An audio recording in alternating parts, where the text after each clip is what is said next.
Ողջույն բոլորին, ես Armedia YouTube-յան ալիքում ԱՄՆ գլխավոր լուրերն են, ես Հարություն Մինասյանն եմ եւ օրվա առաջին լուրը ներքին բարկություն է պարունակում, ինչը գուցե ստիպի մտածել, որ կողմնակալ լուր եմ հաղորդում, բայց վստահեցնում եմ, եթե նույնիսկ այդպես է, ապա ժամանակ առ ժամանակ բնավորություն է պետք ցույց տալ։ Այն վերնագրել եմ դոկտոր Ռոզի մեղադրանքների եւ հայկական համայնքի հավաքական կերպարի վարկաբեկման վտանգը։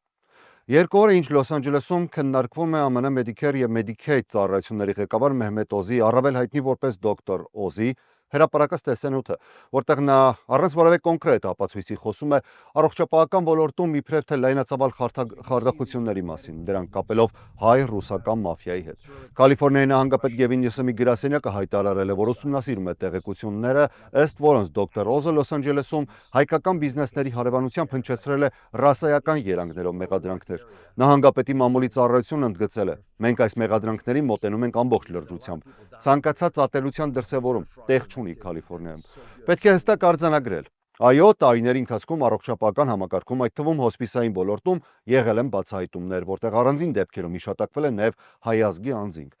Այդ փաստը երբեք չի հերքվել եւ չի կարող հերքվել որևէ համայնքի կողմից, սակայն առանձին դեպքերը համայնքի մասսայական վարկաբեկման հիմք դարձնելը նոր երևույթ է եւ վտանգավոր նախադեպ։ Լոս Անջելեսում եւ ամբողջ Կալիֆոռնիայում հարյուրավոր հայկական ընտանիքներ տարիներ շարունակ ապրում են ազնիվ աշխատանքով հենց նույն բիզնես ոլորտում։ Նրանք արդար են իրենց հիվանդների հանդեպ, իրենց աշխատանքի հանդեպ, համայնքի հանդեպ։ Այդ մարդիկ ոչ միայն որևէ կապ չունեն հանցավոր սխեմաների հետ, այլ հենց իրենք են առաջինը տուժում, երբ ոլորտը ներկայացվում է որպես մաֆիայի վերահսկողության տակ գտնվող համակարգ։ Չեմ բացառում, որ ապագայում եւս ինչ-որ անուններ հայտնվեն այս կամ այն գործի շրջանակում, դա իրավական գործընթաց է եւ պետք է ընթանա անհատական պատասխանատվության շրջանակում, բայց դա երբեք չի եղել ու չի կարող լինել մասսայական բնութագիր։ Քննադատության առանցքում հայտնված տեսանյութում դոկտոր Ռոզը ներկայացնում է հետաքննություն, որի ընթացքում Լոս Անջելեսով շրջելիս առանց որևէ ապացույցի հայտարարում է միլիարդավոր դոլարների Medicaid խարդախության մասին։ Տեսանյութը լայն քննադատության արժանացավ ոչ միայն ապացույցների բացակայության, այլ նաև կոպիտ փաստական սխալների պատճառով։ Օզը հայկական հացատան ցուցանակի ֆոնին ակնարկում է, թե տվյալ վայրը առնչություն ունի մաֆիայի գործունեության հետ։ Նյուսեմն ասել է, որ Կալիֆոռնիան տարիներ շարունակ ինքնուրույն եւ համակարգված պայքարել է Medicaid խարդախությունների դեմ, դեռևս մինչև Օզի ներկայիս պաշտոնը ստանձնելը։ Նահանգապետը եւ մի շարք դեմոկրատ քաղաքական գործիչներ տեսանյութը որակել են որպես կուսակցական սադրանք ուղղված դեմոկրատական նահանգի ղեկավարի դեմ։ Միաժամանակ բազմաթիվ ամերիկահայեր եւ հասարակական կառույցներ նշում են, որ հետաքննություն այսպես կոչված ճակերտավոր ակնհայտորեն էթնիկ ուղղվածություն ունի եւ այն տեղավորվում է դոկտոր Օզի տարիներ շարունակ արձանագրված հակահայկական դիրքորոշումների համատեքստում։ Դոկտոր Օզն ունի Միացյալ Նահանգների եւ Թուրքիայի երկխաղացիություն ու նրան ուղակի կապում են Թուրքիայի նախագահ Ռեջեփ Թայիփ Էրդողանի հետ։ Նրա 2022 թվականի սենատական քարոզարշավի ընթացքում հայ համայնքը կտրուկ արձագանքել էր Օզի հայոց ցեղասպանությունը հստակ եւ բացահայտ դատապարտելուց հրաժարվելուն։ Այս ֆոնին նրա ներկայիս հայտարարությունները շատերի կողմից ընկալվում են ոչ թե որպես ոլորտային խնդիրների վերհանում, այլ որպես հին մոտեցումների շարունակություն նոր պաշտոնում։ Կոնգրեսական Լորա Ֆրիդմանի խոսքով հայկական համայնքը մեծ ներդրում ունի Կալիֆոռնիայի տնտեսական, մշակութային եւ հասարակական կյանքում, եւ ամբողջ համայնքի վարկաբեկումը անընդունելի է։ Խարդախության դեմ պայքարը անհրաժեշտ է եւ պարտադիր առանց բացառության, բայց այդ պայքարը պետք է իրականացվի օրինական, փաստարկված եւ անհատական պատասխանատվության սկզբունքով, ոչ թե ամբողջ համայնքի պիտակավորմամբ։ Հայկական համայնքը Կալիֆոռնիայում չի պահանջում արտոնություններ, չի հերքում խնդիրների գոյությունը ու չի պաշտպանում հանցավոր գործունեությունը, բայց այն պահանջում է մի բան՝ արդար վերաբերմունք։ Հավաքական մեղադրանքը ոչ միայն չի լուծում խնդիրները, այլ նաև ստեղծում է ավելի վտանգավոր ճեղքեր հասարակության ներսում։ Դոկտոր Ռոզ, հուսում ձեզ կթարգմանեն իմ այս խոսքերը։ Ավելի ճիշտ է ուսումնասիրել մարդկանց իրական ու արժեքահեն կյանքը, քան մեկ տեսանյութով փորձել վարկաբեկել մի համայնք, որ տասնամյակներ շարունակ ապրել է ազնիվ աշխատանքով ու ծառայել այս երկրին։ Իսկ եթե չթարգմանեն, ապա Dr. Ross, it will be wiser to study people's real lives than to try to discredit an entire community with a single video. A community that has lived by honest work and served this country for decades. Շնորհակալություն։ Շարունակենք ԱՄՆ հարավային նահանգներում ձմեռային աղետալի պայմանները խորանում են։ Միսիսիպիում եւ Թենեսիում հարյուրավոր ազգային գվարդիականներ մոբիլիզացվել են մաքրելու սառցակալած ճանապարհները, հեռացնելու ընկած ծառերը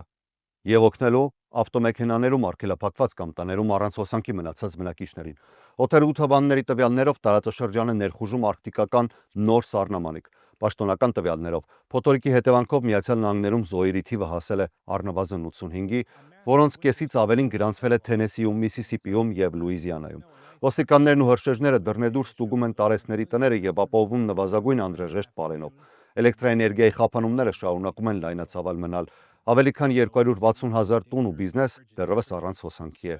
Միսիսիպիի I-55 և I-22 միջպետական մայրուղիները շարունակում են փակ մնալ, քանի որ բեռնատարները և մեքենաները սառույցի պատճառով դեռևս չեն հեռացվել։ Իշխանությունները հայտնում են, որ սա Միսիսիպիի ամենածանր ձմեռային փոթորիկն է 1994 թվականից ի վեր։ Ապաստանելու շուրջ 80 կենտրոն է բացվել, սակայն որոշ համայնքներում դրանք անգամ բավարարել չեն։ Միացյալ Նահանգների Սենատի դեմոկրատները և մի քանի հանրապետականներ այսօր արգելափակել են կառավարության ֆինանսավորման խոշոր փաթեթը, որը պետք է ընդունվի մինչև ուրբաթ կեսգիշեր կառավարական փակումը կանխելու համար։ Քվեարկությունը ձախողվել է 45 կողմ և 55 դեմ ձայներով։ Փաթեթի դեմ քվեարկել են բոլոր դեմոկրատները և 8 հանրապետական, այդ թվում Սենատի մեծամասնության առաջնորդ Ջոն Թյունը։ Դեմոկրատներն արգելափակել են 6 օրինագծից բաղկացած փաթեթը, քանի որ այն ներառում է ներքին անվտանգության նախարարության DHS-ի ֆինանսավորումը։ Նրանք հայտարարել են, որ չեն աջակցի DHS-ի ֆինանսավորումը, քանի դեռ Թրամփի վարչակազմը չի համաձայնել ներգաղթի վերահսկողության համակարգի բարեփոխումների և այսի լայնածավալ գործողությունների սահմանափակման հետ։ Ժամեր անց պատկերը փոխվել է, դեմոկրատներն ու Սպիտակ տունը համաձայնության են եկել։ Պայմանավորվածության համաձայն ներքին անվտանգության նախարարության ֆինանսավորումը առանձնացվելու է օրինագծի մնացած մասերից և երկարաձգվելու է ընդամենը 2 շաբաթով։ Նախագահ Թրամփը սոցիալական ցանցում գրել է, որ հանրապետականներն ու դեմոկրատները միասին կարողացել են ապահովել կառավարության մեծ մասի ֆինանսավորումը մինչև սեպտեմբեր, իսկ ներքին անվտանգության նախարարության ներկայիս ֆինանսավորումը կկարաձգվի ժամանակավորապես։ Նախագահ Դոնալդ Թրամփի վարչակազմը կարող է կրճատել Մինեսոտայում գործող ներգաղթային վերահսկողության դաշտային ծառայողների թիվը, սակայն միայն այն դեպքում, եթե նահանգային և տեղական իշխանությունները համագործակցեն դաշտային կառույցի հետ։ Այս մասին լրագրողների հետ զրույցում ասել է նախագահի սահմանային հարցերով պատասխանատու Թոմ Հոմանը։ Վերջինս շեշտել է, որ ունի զրոյական հանդուրժողականություն այն ցուցարարների նկատմամբ, որոնք խոչընդոտում են դաշտային գործողություններին կամ հարձակվում իրավապահների վրա։ Միաժամանակ նա ընդունել է, որ իրականացված գործողություններում եղել են թերություններ։ Հոմանը ակնարկել է, որ մոտ 3000 դաշտային ծառայողներից կազմված խմբի մեծ մասը կարող է դուրս բերվել Մինեսոտայից, սակայն այդ քայլը կապել է տեղական իշխանությունների համագործակցության և ցուցարարների միջամտության նվազման հետ։ Նա նաև հայտնել է, որ անձամբ է վերահսկելու ներգաղթային իրավապահ համակարգում ներքին փոփոխությունները, թե մանրամասներ չի ներկայացրել։ Հայտնի է դարձել, որ դաշնային ներգաղթային ծառայության աշխատակիցները Մինեսոտայում ստացել են նոր ներքին ցուցում, ըստ որի վերջիններս պետք է չմասնակցեն ցուցարարների կամ հրահրիչների դեմ բախումներին, երբ իրականացնում են գործողություններ։ Փոխարենը այս աշխատակիցներն այժմ պետք է կենտրոնանան միայն այն անձանց վրա, ովքեր ունեն քրեական մեղադրանք կամ եղել են դատապարտված։ Դաշնային հետաքննությունների բյուրոն խոզարկություն է իրականացրել Ջորջիա նահանգի Ֆուլթոն շրջանի ընտրական գրասենյակում Ատլանտայի մոտակայքում։ Խոզարկությունը կապված է Միացյալ Նահանգների նախագահ Դոնալդ Թրամփի այն պնդումների հետ, թե 2020 թվականի նախագահական ընտրություններում իր պարտությունը եղել է լայնածավալ ընտրակեղծիքների արդյունք։ FBI-ի պաշտոնական հայտարարության համաձայն գործակալները դատական թույլատվությամբ խոզարկել են Ֆուլթոն շրջանի ընտրությունների կենտրոնը։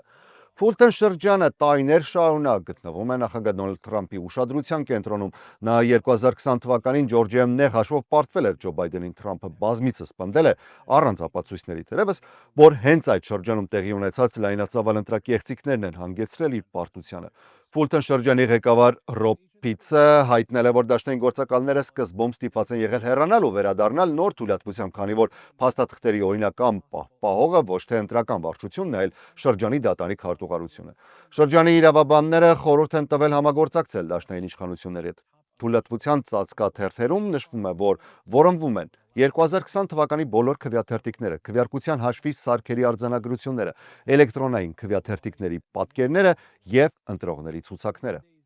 Հատուկ ուշադրության է արժանացել նաև այն փաստը, որ դեպքի վայրում ներկային եղել ՀԴԲ-ի փոխտնօրեն Էնդրյու Բեյլին և ազգային հետախուզության տնօրեն Թուլսի Գաբարդը։ Վերջինիս մասնակցությունը հարցեր է առաջացրել, քանի որ նա իրավապահ կառույցի անդամ չէ։ Սպիտակ տունը հայտարարել է, որ Գաբարդը ներգրավված է ընտրական անվտանգության հարցերում։ Թողարկման այս հատվածում ցանկանում եմ շնորհակալություն հայտնել մեր վստահելի գործընկերներին շարունակական աջակցության և համագործակցության համար։ Ինտեր Յունայթեդ մանկապատանեկան ֆուտբոլային ակադեմիան հայտարարում է ընդունելություն 4-ից 10 տարեկան երեխաների համար։ Սա իհարկե ուղերձեց ծնողներին։ Եթե ցանկանում եք, որ ձեր երեխան մարզվի լիցենզավորված, փորձառու եւ արհեստաբարժ մարզիչների հետ, ապա Inter United Ակադեմիան պատրաստ է ապահովել այն ամենը, ինչ անհրաժեշտ է առողջ զարգացման եւ ապագա պրոֆեսիոնալ ճանապարհը հարթելու համար։ Monarch Laundry-ի առաջարկը հատկապես կգնահատեն կանեք, պարզապես ներբեռնեք հավելվածը այս QR կոդով, ընտրեք ձեզ հարմար փաթեթը կամ զանգահարեք նշված հեռախոսահամարով, մատչելի հարմար ու իրականում կարևոր ծառայություն ձեր ժամանակը խնայելու եւ այն նվիրելու ձեր սիրելի զբաղմունքներին։ Top Choice Collision Center-ի մասին բազմիցս եմ խոսել եւ ոչ պատահական։ Մեր գործընկերը ավտոմեքենայի վերանորոգմանը մոտենում է բոլորովին այլ մակարդակով։ Այստեղ ոչ միայն վերանորոգում են մեքենան, այլ տրամադրում են ամբողջական ծառայությունների փաթեթ, արագ, որակյալ եւ վստահելի, հուսալի ամենակարևորը։ Հարցերի դեպքում կապ հաստատեք նշված հեռախոսահամարով։ Զանգերին պատասխանում են շուրջօրյա։ Cosmopolis Restaurant and Banquet Hall-ն արդեն պատրաստվում է ընդունել զույգերին, ինչու չէ նաև ընտանիքներին սիրոտոնի առիթով։ Վալենտայնի համար պատրաստված հատուկ շոու ծրագիրը հենց այն միջավայրն է, որտեղ սերը կարող է խոսել բառացիորեն։ Իսկ եթե այդ օրը նախատեսում եք ամուսնության առաջարկ անել, թիմը կօգնի այն դարձնել իսկապես անմոռանալի։ Շնորհակալություն նաև մեր վաղեմի գործընկերներին Կոզանյան Meat and Liquor Market-ին եւ Gerry's Mom's Bakery-ին վստահելի ու շարունակական աջակցության համար։ Իսկ մենք շարունակենք։ Այսօր կայացել է ԱՄՆ վարչակազմի կաբինետի հերթական նիստը։ Նախագահ Դոնալդ Թրամփն ամփոփել է երկրորդ պաշտոնավարման առաջին տարվա արդյունքները, հայտարարելով, որ այն եղել է հաջողություններով լի։ Նախագահը կրկնել է վերջին շրջանում արված մի շարք հայտարարություններ, ասելով, որ կառավարությունը մեկ տարվա ընթացքում գրանցել է ռեկորդային տնտեսական աճ, պատմական նվազագույնի է հասցրել հանցավորության մակարդակը եւ զգալի առաջընթաց է արձանագրել ազգային անվտանգության ոլորտում։ Նա ընդգծել է, որ երկրում արձանագրվել է սպանությունների ամենամեծ անկումը վերջին 125 տարվա ընթացքում, իսկ հանցագործությունների նվազման հիմնական պատճառներից մեկը ներգաղթի խստացված քաղաքականությունն է ու վտանգավոր անձանց երկրից հեռացումը։ Նախագահը շեշտել է, որ էներգետիկ քաղաքականության արդյունքում վառելիքի գները զգալիորեն նվազել են։ Որոշ նահանգներում հասել է նույնիսկ գալոնի համար $2-ից էլ ցածր մակարդակի։ Նրա խոսքով Միացյալ Նահանգներում նավթի եւ գազի արտադրությունը հասել է պատմական առավելագույնի, իսկ ցածր էներգակիրների գները նպաստել են նաեւ սննդամթերքի, ավիատոմսերի եւ բնակարանային ծախսերի նվազմանը։ Առողջապահության ոլորտում Թրամփը եւս մեկ անգամ ընդգծել է դեղերի գների կտրուկ նվազեցումը ամենաշահավետ քաղաքականության շնորհիվ։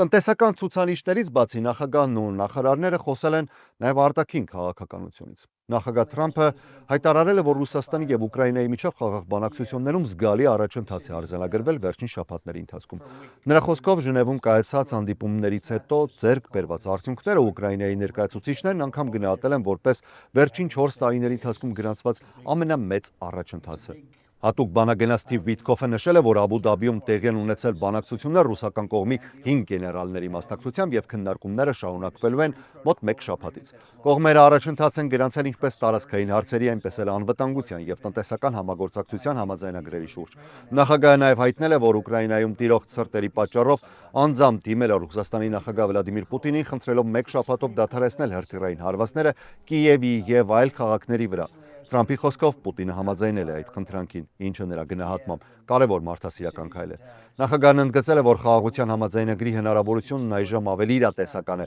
եւ Ուկրաինայի ժողովուրդը սպասում է շուտապույտ լուծման։ Վենեսուելայի շուրջ տեղի ունեցած լուրջ զարգացումների մասին նախագահը նշել է, որ երկրում իրականացված գործողություններից հետո անվտանգային իրավիճակը էականորեն կայունացել է։ Նա շնորհակալություն է հայտնել գեներալ Քենին եւ նրա թիմին, ընդգծելով, որ իրականացված աշխատանքը աննախադեպ է եղել։ Թրամփի խոսքով Միացյալ Նահանգները Վենեսուելայի հետ հարաբերություններում ներկայումս գտնվում է բարձր մակարդակի վրա, իսկ Վենեսուելայի ղեկավարությունը վստահեցրել է, որ երկրում ապահովված է ուժեղ եւ վերահսկելի անվտանգություն։ Նախագահն հայտնել է, որ Միացյալ Նահանգների խոշոր նավթային ընկերություններն արդեն սկսել են գործունեությունը Վենեսուելայում, ուսումնասիրելով հանքավայրերը եւ ներդրումային հնարավորությունները։ Նրա խոսքով, այդ գործընթացը կբերի զգալի տնտեսական շահ Վենեսուելային թե Միացյալ Նահանգներին։ Նախագահը հայտնել է նաեւ, որ հեռախոսազրույց է ունեցել Վենեսուելայի նախագահի հետ եւ նրան տեղեկացրել կարևոր որոշման մասին։ Միացյալ Նահանգները բացում է Վենեսուելայի օդային տարածքը քաղաքացիական ավիացիայի համար։ Նրա խոսքով ամերիկացի քաղաքացիները շուտով կկարողանան անվտանգ այցելել Վենեսուելա, իսկ նախկինում երկրից հեռացած շատ վենեսուելացիներ հնարավորություն կունենան վերադառնալ կամ ուղղակի այցելել հայրենիք։ Թրամփը համապատասխան հանձնարարական է տվել տրանսպորտի նախարարությանը, ռազմական կառույցներին եւ պատասխանատու մարմիններին օրվա ավարտին Վենեսուելայի օդային տարածքը լիարժեք բացելու համար։ Պենտագոնի ղեկավար Փեթ Հեքսեթն էլ հայտարարել է այսօր, որ նախագահ Դոնալդ Թրամփի օրոք Միացյալ Նահանգները վերականգնում է իր գլոբալ վախեցնող ազդեցությունը, վերաձևակերպելով աշխարհի ընկալումը Միացյալ Նահանգների ուժի եւ վճռականության վերաբերյալ։ Նրա խոսքով Աֆղանստանում տեղի ունեցած զարգացումները, Ուկրաինայի պատերազմը, 2023 թվականի հոկտեմբերի 7-ին Իսրայելում տեղի ունեցած հարձակումները երբեք չէին տեղի ունենա Թրամփի նախագահության պայմաններում։ Այդ պատճառով ներկայիս վարչակազմի առաջնային խնդիրն է դարձել հակառակորդների աչքում Միացյալ Նահանգների զսպման քաղաքականության վերականգնումը։ Իրանի հարցում նրա խոսքով Միացյալ Նահանգները պատրաստ է կիրառել բոլոր տարբերակները ստիպելու Թեհրանին հրաժարվել միջուկային ծրագրերից։ Շարունակենք Իրանի թեմայով, Իրանում տեղի ունեցող բողոքի ցույցերի նկատմամբ իշխանությունների կոշտ ճնշումներից հետո Միացյալ Նահանգների նախագահ Դոնալդ Թրամփը քննարկում է մի շարք տարբերակներ, այդ թվում հնարավոր ռազմական հարվածներ Իրանի ղեկավարության եւ անվտանգության ուժերի դեմ։ Անանուն երկու աղբյուրների փոխանցմամբ լրատվամիջոցներին Թրամփը ցանկանում է ստեղծել այնպիսի պայմաններ, որոնք կարող են հանգեցնել իշխանափոխության, սակայն իսրայելցի եւ արաբ պաշտոնյաները զգուշացնում են, որ միայն օդային հարվածներով հնարավոր չէ տապալել Իրանի հոգեվոր իշխանությունը։ Իրանի արտաքին գործերի նախարարությունը, Միացյալ Նահանգների պաշտպանության նախարարությունը եւ Սպիտակ տոնը հրաժարվել են մեկնաբանություններից։ Իսրայելի վարչապետի գրասենյակը նույնպես մեկնաբանություն չի տվել։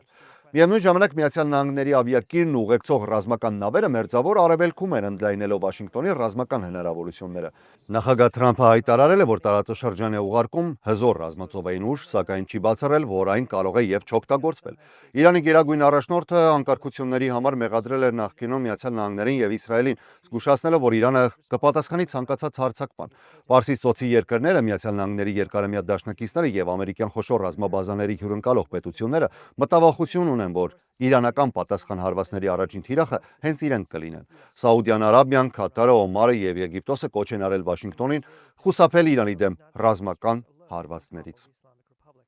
Այսօրվա համար առանձնացրել էինք այսքանը, շնորհակալ եմ ուշադրության համար։ Ես Հարություն Մինասյանն եմ, առողջ եղեք։